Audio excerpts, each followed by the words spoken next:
Okay. இன்னைக்கு என்ன பார்க்க போறோம்னா, build industrial empire on the magical continent chapter 14 தான் பார்க்க போறோம். ஏற்கனவே பார்த்தீங்கன்னா, நான் 13 வரையும் அப்லோட் பண்ணிட்டேன். செக் பண்ணா செக் அவுட் பண்ணிருக்கேன். இப்போ நம்ம ஸ்ட்ரெயிட்டா வீடியோக்குள்ள போயிடலாமா? இப்போ ஸ்டார்ட்டிங் சீனில் வந்து என்ன காமிக்கிறாங்கன்னா, நம்ம ஹீரோவையும் நம்மளோட மெய்டையும் தான் காமிக்கிறாங்க. மெய்டு வந்து கேட்குறாங்க, இதேமாரி பார்த்தோன்னா அகஸ்டஸும் அந்த 4 நோபல் ஃபேமிலியை சேர்ந்தவங்கலாம் இருக்காங்கல்ல, அவங்கலாம் என்ன பண்ணுவாங்க? ஏன்னா அவங்க வந்துட்டு பார்த்தீங்கன்னா 2 கோல்டு காயினுக்கு ஒரு மூட்டையை வாங்கியிருக்காங்க. ஏன்னு பார்த்தீங்கன்னா 7 கோல்டு காயினா ப்ரைஸ் ஏறுனுச்சுல. ஸோ மெர்ஜென்ட்டுக்கிட்ட அதிகமான ப்ரைஸில் வந்துட்டு இவங்க மொத்தத்தையும் வாங்கிக்கிட்டாங்க. ஆனால் இப்போ அவங்களுக்கு விற்கிறதுக்கும் வேறு வழி இல்லை, என்ன பண்ணுவாங்க அப்படிங்கிற மாதிரி நம்ம மேடு கேட்குறாங்க. அதை கேட்டு நம்ம ஹீரோ வந்து என்ன தெரியுமா சொல்ல ஆரம்பிக்கிறான், எனக்கு தெரிஞ்ச வரையும் அவங்க 75 சில்வர் காயின் கூட விற்க வாய்ப்பு இருக்குது அப்படிங்கிற மாதிரிலாம் சொல்கிறாங்க. இது அவங்களுக்கு நஷ்டம் தானே அப்படிங்கிற மாதிரி மெய்டு கேட்குறாங்க. அதை கேட்டு சொல்கிறான், லியா நீ இன்னும் ஒன்று விஷயம் புரிஞ்சிக்கல, நஷ்டம் வரும்னு தெரிஞ்சால் அவங்க என்ன தெரியுமா பண்ணுவாங்க, இதுக்கு கீழே நஷ்டம் போதான்னு பார்ப்பாங்க, கன்ஃபார்ம் போகும். ஸோ அதனால் பார்த்தீங்கன்னா இருக்கிற நஷ்டத்தை வச்சுக்கிட்டே அவங்க சமாளிக்க ட்ரை பண்ணுறதுக்காக இருக்கிற மொத்தத்தையும் இப்போ விற்க ட்ரை பண்ணுவாங்க, அது லோயஸ்ட் ப்ரைஸில் அப்படிங்கிற மாதிரிலாம் ஹீரோ வந்து எக்ஸ்பிளைன் பண்ணிருக்கான். இதுக்கப்புறம் பார்த்தீங்கன்னா நம்மளோட அகஸ்டஸோட மெய்டு வந்து எக்ஸ்பிளைன் பண்ணுறான், இதேமாரி பார்த்தீங்கன்னா 75 சில்வர் காயினுக்கு ஏற்கனவே வந்துருச்சு ஒரு மூட்டை, ஸோ நம்ம சீக்கிரம் ஆக்ஷன் எடுத்தாகணும் அப்படின்னு சொல்கிறாங்க. அங்கே இருக்கிறவங்களாம் நம்ப முடியல, என்னடா சொல்கிற, நாங்கள் தாண்டா இங்கே மொத்தத்தையும் கண்ட்ரோல் பண்ணிட்டுருக்கோம், வேறு யாராலையும் எந்த மூட்டையும் கொண்டு வர முடியாது அப்படிங்கிற மாதிரிலாம் நம்மளுடைய இன்னொரு நோபல் வந்து சொல்லிட்டுருக்கிறாப்புல. ஆனால் அதை கேட்டு நான் சொல்கிறேன், நான் ஒன்றும் பொய் சொல்லலைங்க, நீங்கள் வெளியே போய் பாருங்கள் அப்படின்னு சொல்லிட்டுருக்காங்க. இந்த டயத்தில் தான் நம்ம அகஸ்டஸ் வந்து திங்க் பண்ணி பார்த்துட்ருக்கான், ஆகா ஹீரோ வந்துட்டு நம்மளை ஏமாற்றிட்டான் அப்படிங்கிற மாதிரி நம்மளுடைய அகஸ்டஸ் வந்து புரிஞ்சுக்கிட்டான். இதுக்கப்புறம் மற்றவங்களாம் கேட்குறாங்க, என்ன ஏமாத்தினா என்ன நடந்துச்சு, என்னென்னு எக்ஸ்பிளைன் பண்ணுங்க அப்படிங்கிற மாதிரிலாம் அங்கே இருக்கவங்களாம் கேட்டுட்ருக்காங்க. அந்த டயத்தில் வந்துட்டு அகஸ்ட் வந்து சொல்ல ஆரம்பிக்கிறான், வேறு ஒன்றும் கிடையாது, இதேமாரி நம்மளுக்கு ஒன்று எழுதி கொடுத்தான்ல, இதேமாரி 4 கோல்டு காயினை நான் மாற்றுறேன் ஒரு மூட்டை அப்படின்னு சொல்லிட்டு, அதை பக்கத்து நேஷன் வரையும் பரப்புனது அவன் தான். ஸோ பரப்பிட்டு அங்கே இருக்க எல்லா மெர்ஜென்ட்ஸையும் வர வச்சுட்டான். வர வச்சதுக்கப்புறம் சர்ச்சு பேரை சொல்லிவிட்டு ஒரு கோல்டு காயினுக்கு தர்றேன்னு சொல்லியிருக்கான், அது அவனே தான் தந்திருக்கிறான். அவன் தந்ததுக்கப்புறம் அங்கே இருக்க மெர்ஜென்ட்லாம் பார்த்துட்டு தான் நிறைய லாபம் சம்பாதிக்கணும், தான் நஷ்டம் அடையக்கூடாது அப்படிங்கிற பட்சத்தில் அங்கே இருக்க மெர்ஜென்ட்டும் ப்ரைஸ் ரொம்ப கம்மியாக்கிட்டாங்க அப்படிங்கிற மாதிரிலாம் அகஸ்டஸ் வந்து எக்ஸ்பிளைன் பண்ணுறான். இதுக்கப்புறம் தான் மற்ற நோபல்ஸுக்கும் புரியுது, இதேமாரி பார்த்தீங்கன்னா ஹீரோ எல்லாமே ஸ்டார்டிங்கில் இதை பண்ணியிருக்கான்னு சொல்லிட்டு. இதுக்கப்புறம் என்ன பண்ணுறது அப்படிங்கிற மாதிரிலாம் கேட்குறாங்க. அந்த டயத்தில் தான் பார்த்தீங்கன்னா அகஸ்ட் சொல்கிறேன், என்கிட்ட இன்னொரு பிளான் இருக்குது அப்படின்னு சொல்கிறான்.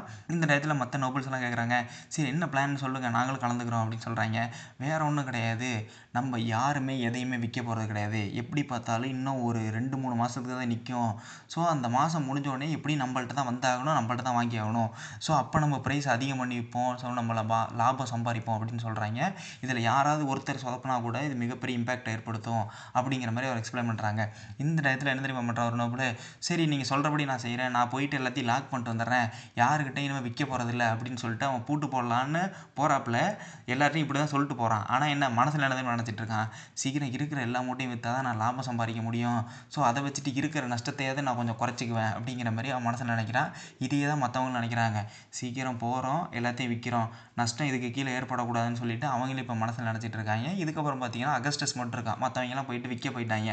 ஆனால் எல்லோரும் என்ன தெரியுமா சொல்லிட்டு கிளம்பியிருக்காங்க, நாங்கள் போயிட்டு லாக் பண்ணுறோம் அப்படின்னு சொல்லிட்டு தான் போகிறாங்க. இதுக்கப்புறம் அகஸ்டோட மெய்டு வந்து சொல்கிறான், சரி நம்மளும் போய் லாக் பண்ணிடலான்னு சொல்லிட்டு லாக் பண்ண போகிறான்.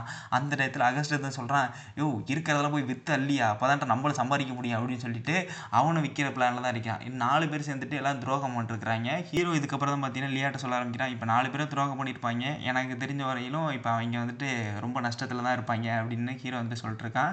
இதுக்கப்புறம் ஹீரோ வந்து எக்ஸ்பிளைன் பண்ண ஆரம்பிக்கிறான், என்னப்பா உன்னோட எல்ஃபெல்லாம் வின்டர் காலத்தில் வந்துட்டு இந்த மூட்டை போதுமா இல்லை இன்னும் கொஞ்சம் வேணுமா, வாங்குறேன்னா வாங்கிக்கலாம், ஏன்னு பார்த்தீங்கன்னா இந்த டயத்தில் எல்லா மூட்டையும் ரொம்ப கம்மியாக தான் கிடச்சிட்ருக்கு அப்படிங்கிற மாதிரி ஹீரோ எக்ஸ்பிளைன் பண்ணுறான். இதுக்கப்புறம் ஹீரோ வந்து சொல்கிறான், நான் சொன்னபடி 15 நாளில் எல்லாத்தையும் முடிச்சிட்டேன் அப்படிங்கிற மாதிரி ரொம்ப சந்தோஷமாக எக்ஸ்பிளைன் பண்ணிருக்கான். இதுக்கப்புறம் நம்மளுடைய லிலியன் வந்து வர்றாங்க. வந்து என்ன தெரியுமா சொல்கிறாங்க, மறுபடியும் வந்து ப்ரைஸ் ரொம்ப கம்மியாயிருச்சு, இப்போ ஒரு கோல்டு காயினுக்கு 3 மூட்டை தர்ற லெவலுக்கு எல்லாம் வந்துட்டாங்க. எதனாலன்னு பார்த்தீங்கன்னா நம்மளுடைய அந்த 4 நோபல் ஃபேமிலி இருக்காங்கல்ல, அவங்களுக்குள்ளே அவங்க ஏமாற்றி இப்போ ரொம்ப காசு கம்மியாயிருச்சு. இதுக்கப்புறம் பார்த்தீங்கன்னா நம்மளோட ஹீரோ தான் சொல்கிறான், சரி நம்ம இப்போ டீல் மேக் பண்ணலாம், எனக்கும் எல்ஃப் நேஷனுக்கும் ஒரு நல்ல டீல் வேணும், அதேமாரி பார்த்தீங்கன்னா ஒரு மிகப்பெரிய லெவலில் எனக்கு ஒரு ஹெல்ப் தேவை அப்படிங்கிற மாதிரி கேட்குறான்.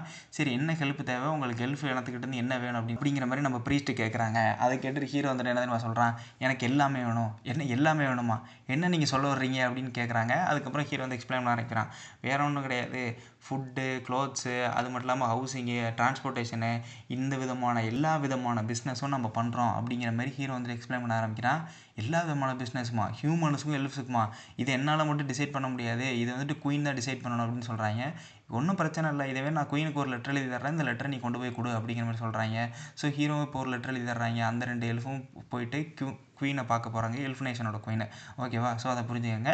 ஸோ இந்த நேரத்தில் ஹீரோ வந்து நம்ம மனசில் நினச்சிட்டு இருக்கான், ஃபுட் கிரைசஸ் நீக்கியாச்சு, விசாடு கில்டு நம்ம பக்கம் தான், இனிமேல் எந்த விதமான பிரச்சனையும் இல்லை. ஆனால் எல்ட்ருக்கிட்ட இன்னும் 2 விதமான ட்ரம்ப் கார்டு இருக்குது. ஒன்று பார்த்தீங்கன்னா ஆர்மி, இன்னொன்று பார்த்தீங்கன்னா டேக்ஸஸ். இது ரெண்டையும் கண்ட்ரோல் பண்ணுறது அவன் தான். ஸோ இது ரெண்டையும் எப்படியாவது நம்ம கையில் எடுத்தாகணும். டேக்ஸ் கூட நான் எப்படியாவது கையில் எடுத்துருவேன், ஆனால் ஆர்மி என்னால் கண்ட்ரோல் பண்ண முடியாது அப்படின்னு ஹீரோ நினச்சிட்டு இருக்கான். இந்த இடத்துல மெய்டு வந்து அட்வைஸ் பண்ணுறாங்க, கொஞ்சம் ரெஸ்ட் எடுங்க, ரெஸ்ட் எடுத்தால் தான் உங்கள் மைண்டு வேலை செய்யும் அப்படின்னு சொல்கிறாங்க. லிலியன், நீ நினைக்கிற மாதிரிலாம் இப்போ ஈஸி கிடையாது. இந்த இடத்துல நான் எந்த விதமான டிசிஷன் எடுக்கலாம்னா என்னை ஈஸியாக போட்டு தள்ளிட்டு போயிடுவாங்க, என்னை எப்படியே கீழே இருக்க ட்ரை பண்ணுவாங்க அப்படிங்கிற மாதிரி ஹீரோ வந்து எக்ஸ்பிளைன் பண்ணுறான். இதுக்கப்புறம் பார்த்தீங்கன்னா வெளில ஒரு பிஸ்னஸ் மேன் இருக்காப்புல, அவர் வந்து என்ன தெரியுமா எக்ஸ்பிளைன் பண்ணிருக்கிறாப்புல, இதேமாரி பார்த்தீங்கன்னா சோல்ஜர்லாம் சேர்ந்துட்டு என்கிட்ட இருக்கிற மொத்த காசையும் இதேமாரி கொள்ளையடிச்சிட்டானுங்க, ஸோ அவங்கள நான் கம்ப்ளைண்ட் பண்ண தான் இங்கே வந்திருக்கிறேன் அப்படிங்கிற மாதிரிலாம் சொல்லிருக்காங்க. இந்த இடத்துல ஹீரோ வந்து கேட்குறான், என்ன பிரச்சனை அப்படின்னு கேட்குறான். முதல்ல நீ யார், ஓட்டையை நான் சொல்லணும், வேற ஒன்றும் கிடையாது, நீ ஒரு பிஸ்னஸ் மேன் தானே சொன்னேன், நான் அவங்க கூட பிஸ்னஸ் வச்சுக்கிறேன் அப்படிங்கிற மாதிரி ஹீரோ வந்து எக்ஸ்பிளைன் பண்ண ஆரம்பிக்கிறாப்புல. இதுக்கப்புறம் பார்த்தீங்கன்னா ஸ்ட்ரெயிட்டாக என்ன தெரியுமா காமிக்கிறாங்க, இந்த கேரேஜில் போயிட்டு இருக்கதான் சொல்கிறாங்க. ஸோ சோல்ஜர்ஸ் எல்லாம் ஆட்டையை போட்டதாக சொன்னாங்க, அதாவது பார்டர் சோல்ஜர் தான் நிறைய பேர் ஆட்டையை போட்டதாக சொன்னாங்க. ஸோ அந்த இடத்து வழியாக தான் இப்போ போயிட்டு இருக்கிறாங்க. லினியன் தான் பார்த்தீங்கன்னா இப்போ வழிகாட்டியாக இருக்கிறாங்க. ஸோ அவங்க தான் பார்த்தீங்கன்னா அந்த கேரேஜை ஓட்டிகிட்டு போயிட்டு இருக்கிறது. ஸோ அவங்க வந்து சொல்கிறாங்க, நான் இந்த ஊரை சேர்ந்தவங்க தான், வெளியூரில் போயிட்டு கொஞ்சம் இதெல்லாம் விற்க வேண்டியிருக்கு அப்படின்னு சொல்லிட்டு அவங்க அந்த ட்ரம்ஸு அந்த மாதிரி ஐட்டத்தை எல்லாம் விற்க போயிட்டுருக்காங்க.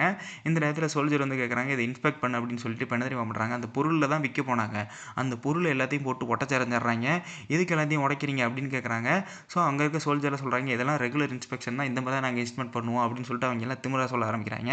இதுக்கப்புறம் பார்த்தீங்கன்னா அங்கே இருக்க சோல்ஜர் கேட்குறான், சரி டோலுக்கு காசு எடுமா, ஏன்டா இருக்கிறதையும் உடச்சி போட்டிங்க, இதை நான் விற்கலாமா வேணாமான்னு யோசிச்சுட்டு இருக்கேன், இதுக்கப்புறம் எதுக்கடா காசு கேட்குறீங்க அப்படின்னு கேட்குறாங்க. அந்த டயத்தில் வந்துட்டு அவன் வந்து சொல்ல ஆரம்பிக்கிறான், காசு கொடுப்பியா கொடுக்க மாட்டியா அப்படின்னு சொல்லிட்டு அவன் மிரட்ட ஆரம்பிக்கிறான்.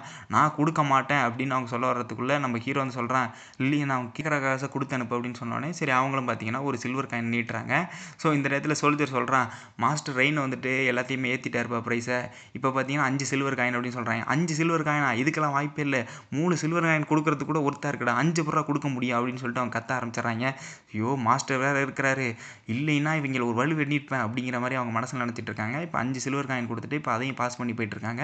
கேரேஜில் வந்துட்டு நம்ம ஹீரோ வந்துட்டு சொல்ல ஆரம்பிக்கிறான், இதேமாரி மாஸ்டர் ரெயினுங்கிறவன் வந்துட்டு ரொம்ப முட்டா பயலாக இருப்பான் போலையே, இதேமாரி சோல்ஜர்ஸ்கிட்ட ப்ரைஸ்லாம் இன்க்ரீஸ் பண்ண சொல்லியிருக்கான் அப்படின்னு சொல்லிட்டு ஹீரோவை திட்டிக்கிறான்.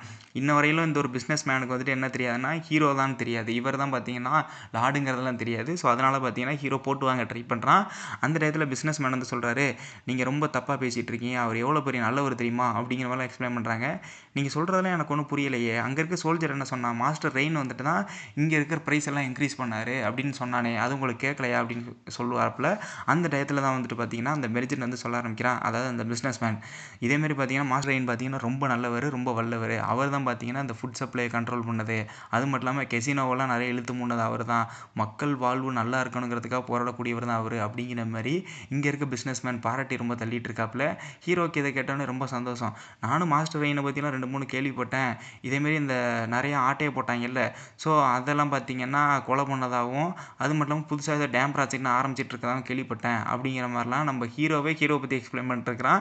இந்த டயத்தில் தான் பார்த்தீங்கன்னா நம்மளோட பிஸ்னஸ் மேன் வந்து சொல்லிட்டுருக்காங்க, நீங்களும் கேள்விப்பட்டீங்களா இந்த ட்வின் ஃபேமிலிக்கு கொலை பண்ணதெல்லாம், ஹீரோ செஞ்சதுலேயே ஒரு தரமான சம்பவம் அதாங்க அப்படின்னு சொல்கிறாங்க.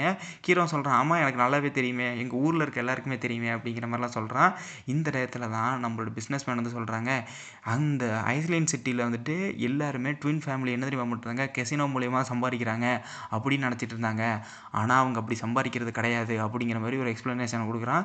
என்ன நீங்கள் சொல்கிறீங்க, நாங்களும் அப்படி தான் நினச்சிட்ருக்கோம், கெசினோ வழியாக தான் எல்லாம் சம்பாதிச்சாங்க, அவங்களுக்கு வேறு எந்த சோர்ஸுமே இல்லையே அப்படிங்கிற மாதிரி ஹீரோ வந்து சொல்கிறான். அதை கேட்டுட்டு அவர் பதுங்கி சொல்கிறாரு, ட்வின் ஃபேமிலி என்ன தெரியுமா பண்ணுவாங்க, ஹியூமன் டிராஃபிக்கிங் பண்ணுவாங்க. ஸோ ஹியூமன் டிராஃபிக்னா வேறு ஒன்றும் இல்லை, ஹியூமன்ஸை கடத்தி கொண்டு போயிட்டு இன்னொருத்தருக்கு வித்துறது, இல்லைன்னா அவங்களுடைய பொருட்கள் விச் மீன்ஸ் கிட்னி, நுரையீரல், இதயம் போன்ற சில பாடி பார்ட்ஸ் எல்லாம் தூக்கி விற்கிறவங்க தான் ஹியூமன் டிராஃபிக்கிங் பண்ணுறவங்க. ஹீரோ அதை கேட்டு ரொம்ப காண்டாகிறான், இன்ன தைரியம் தான் என் லேபர் ஃபோர்ஸை எடுத்து திருடி விற்றுருப்பானுங்க அப்படின்னு சொல்லிட்டு, எப்படியாவது முதல்ல இந்த பார்டரில் இருக்கவங்களை கண்ட்ரோல் பண்ணுப்பா, அவங்கள கண்ட்ரோல் பண்ணாலே இந்த விதமான பிரச்சனைலாம் வராது அப்படிங்கிற மாதிரி ஹீரோ மனசில் நினச்சி போயிட்டுருக்கான். இதுக்கப்புறம் பார்த்தீங்கன்னா இன்னொருத்தர் சோல்ஜர் வந்திருக்கிறாரு. இது பார்த்தீங்கன்னா பார்டர் இது ஓகேவா, ஐலேண்ட் சிட்டிக்குள்ளே ஒன்று இருக்கும், இன்னொன்று இந்த அவுட்டர் சிட்டியில் பார்த்தீங்கன்னா இன்னொரு பார்டரை கிராஸ் பண்ணுறதுக்கான ஒன்று இருக்கும். ஸோ அந்த கேட்டில் நிற்கும் போது அங்கே இருக்கிறவன் வந்து கேட்குறான், சரிம்மா டேக்ஸ் எடுமா, இங்கே இருக்க டோலுக்கெல்லாம் ஃபீ கட்டணும் அப்படின்னு சொல்கிறாங்க. இந்த இடத்துல வந்து கேட்குறாங்க, பண்ணுறாங்க, ஏற்கனவே நான் போன டோலு கட்டினேன்ல, அது மட்டும் கட்டினாலே போதும், அதான் ரூலு அப்படின்னு பேச ஆரம்பிக்கிறாங்க. ரூல்லாம் பார்த்தீங்கன்னா மாஸ்டர் ஏற்கனவே சேஞ்ச் பண்ணிட்டாரு. ஸோ இப்போ புது ரூல் என்னன்னா ஒரு டோலுக்கு காசு கட்டணும் அப்படிங்கிற மாரி சொல்கிறாங்க. டேய் உங்களை சும்மா விட மாட்டேன்டா, சரி இந்தாப்பா இந்த காசை வச்சுக்க அப்படின்னு சொல்கிறாங்க. தம்பி காசெல்லாம் ப்ரைஸ் எல்லாம் எங்கேயும் ஏறி போயிடுச்சுப்பா, இப்போ பார்த்தீங்கன்னா ஒரு கோல்டு காயின் தரணும் அப்படின்னு சொல்கிறாங்க. எது ஒரு கோல்டு காயினா அப்படின்னு சொல்லிட்டு நம்மளோட எல்லியத் ரொம்ப காண்டாகிறாங்க. எப்புட்றா ஒரு கோல்டு காயின் தர முடியும் அப்படின்னு சொல்லிட்டு அவங்க ரொம்ப காண்டாகிறாங்க. இந்த டயத்தில் தான் பார்த்தீங்கன்னா நம்ம ஹீரோ வந்து சொல்ல ஆரம்பிக்கிறான், லில்லியன் அவன் கேட்குற காசை கொடு, ரூல்ஸ் ஆர் ரூல்ஸ் ஃபாலோ பண்ணி தான் ஆகணும் அப்படின்னு நம்மளுடைய ஹீரோ சொல்லிட்டுருக்கான். உள்ளே யார் ஒழுங்கு மரியாதை வெளியே வந்துருங்க, நாங்கள் இன்ஸ்பெக்ட் பண்ணணும், இதேமாதிரி பார்த்தீங்கன்னா பார்டர் ஏரியா, ஸோ உங்களை யாருன்னு தெரியாமலாம் அனுப்ப முடியாது அப்படின்னு சொல்லிட்டு இப்போ என்ன தெரியுமா பண்ணுறாங்க, ஹீரோவையும் அங்கே இருக்க பிஸ்னஸ் மேனையும் இப்போ வெளியே அழைச்சிக்கிறாங்க. நம்மளுடைய சோல்ஜர் பார்த்தீங்கன்னா ரொம்ப ஷாக்கில் இருக்காப்புல. இது கூடயே பார்த்தீங்கன்னா இந்த சாப்டர் முடிச்சிடுறாங்க. நான் சீக்கிரம் அடுத்தடுத்த சாப்டர் அப்லோட் பண்ண ட்ரை பண்ணுறேன். Thank you, by.